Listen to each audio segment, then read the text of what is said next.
এটা হচ্ছে সোমবারের ব্লগ। তো সোমবার দিন আমার হাজবেন্ড বলল কি যে বাড়িতে একটু বিরিয়ানি বানাতে, আর বেশ অনেক দিন আগেই তো মা বাপি চিকেনের লেগ পিসগুলো পাঠিয়েছিল। আর সোমবার করে যেহেতু আমার হাজবেন্ড বাড়িতেই থাকে, তাই আমিও ভাবলাম যে তাহলে আজকেই বিরিয়ানিটা বানিয়ে নিই। তবে সেদিন বিরিয়ানিটা খুব তাড়াতাড়ি আর খুব অল্প সময়ের মধ্যে বানিয়েছিলাম। তো প্রথমে তো তোমরা দেখতেই পেলে যে আমি মাংসটাকে ম্যারিনেট করে রেখেছিলাম, আর চালটাকে ভালো করে ধুয়ে ভিজিয়ে রেখেছিলাম, আর দুটো ডিম সেদ্ধ করে নিয়েছিলাম, আর আলু, পেঁয়াজ, টমেটো, ধনেপাতা কুচিয়ে নিয়েছিলাম। এবার প্রথমেই আমি পেঁয়াজগুলোকে ভেজে বেরেস্তা করে নিয়েছি, আর ডিম আর আলুটাকেও ভেজে নিয়েছিলাম। তারপরে ওই তেলের মধ্যেই ম্যারিনেট করা চিকেনটাকে দিয়ে কিছু সময় ভালো করে ভেজে নিয়েছি, আর তার উপরেই দিয়েছি অর্ধেকটা পরিমাণে বেরেস্তা, আর তার কিছু সময় পরে দিয়েছি টমেটো কুচি। সবগুলোকে দিয়ে আর একটু কুক করে নিয়ে ওর উপরে দিয়েছিলাম ভেজে রাখা ডিম আর আলুগুলো, আর তার উপরে ছড়িয়ে দিয়েছি কুচিয়ে রাখা ধনেপাতা। এইবারে সেই ভিজিয়ে রাখা চালটাকে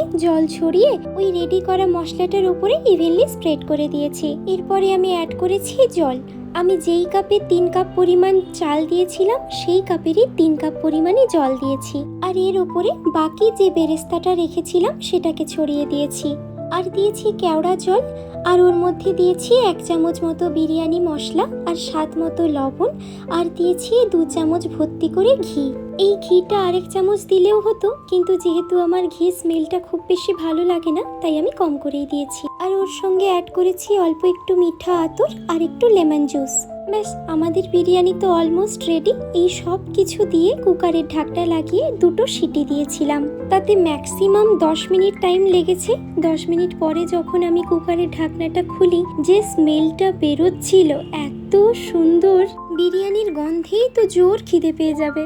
আর বিরিয়ানির ঢাকনাটা খুলে দিয়ে না আমি নিচ থেকে অল্প একটু করে নাড়িয়ে দিচ্ছিলাম, যাতে এক্সট্রা ভেপারটা বেরিয়ে যায়, তা না হলে তো রাইসগুলো আরো বেশি সেদ্ধ হয়ে যাবে। সেই জন্যই 10 মিনিটেই আমাদের বিরিয়ানি একদম রেডি। তোমাদেরও হাতে যদি সময় কম থাকে না, তাহলে বলবো প্লিজ তোমরা এইভাবেও একবার বিরিয়ানি ট্রাই করে দেখো।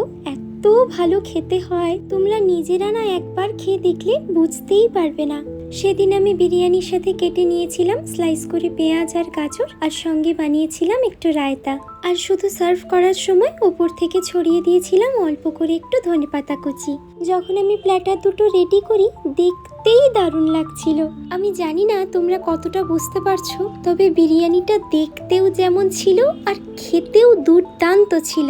আর বিরিয়ানির গন্ধ নিয়ে তো কোনো কথাই হবে না। তাই বলছি প্লিজ গো, তোমরাও যদি ট্রাই না করে থাকো তাহলে একবার ট্রাই করে দেখো, দারুণ খেতে হয়।